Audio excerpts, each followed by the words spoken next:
the CLL forum data, which we've been able to update here at BSH, is really very exciting. I would say that, as you know, I've coordinated quite a lot of this data collection. We've been looking at the outcomes of patients treated with Ibrutinib in the named patient scheme in the UK. It's been a fantastic collaborative effort. We've had data from 62 hospitals in the UK and Ireland, I should say, as well, with centres who've treated one patient, centres who've treated 20, 22 patients, and this data set is coming together fantastically. We presented the data, published it now in Haematology, so it's out there, everyone can get free access to that online. And we're tracking these patients over the coming years to see what has happened to them, and we're getting some fascinating insights. We are seeing that the rate of discontinuation off Ibrutinib is slowing down a little, so fewer patients have come off in the second year and third year than came off in the first year.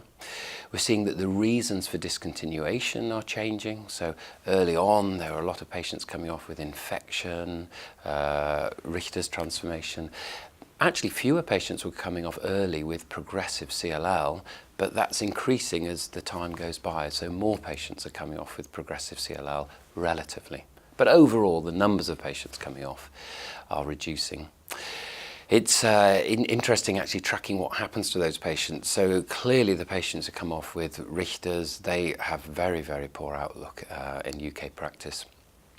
Those coming off with progressive CLL, well, that's quite interesting because in the first year, so patients who progressed in the first year, we have no survivors who actually stopped Ibrutinib because of progressive non-transformed CLL. But beyond the first year, the picture's looking quite different, and we've got quite a collection of patients who are alive, and the question is why? And we are getting more insights there, and Venetoclax seems to be the explanation. It could also be that patients are biologically less aggressive if they progress beyond 1 year. Of course, that's in the equation, but all of our surviving patients are taking Venetoclax. So that is a really interesting growing data set.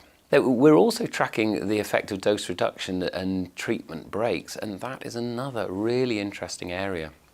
Because Amy Kirkwood, our statistician at UCL, who's been fantastic, really set us up with this landmark analysis by saying, well, look, let's take all of your patients at the 1 year mark and split them into those who had dose reductions, those who had treatment breaks, those who stopped drug, and of course those who've been treated without any problems, and say, let's track those going forward. And it's really interesting. So in our publication in Haematology, we had this data showing that those who had dose reductions but no breaks, the dose reductions were doing just as well as patients who had had treatment without any alterations at all.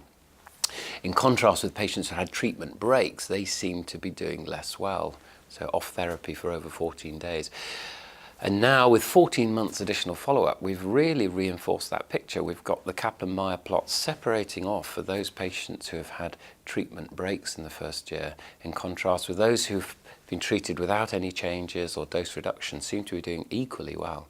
And of course, it's really complex.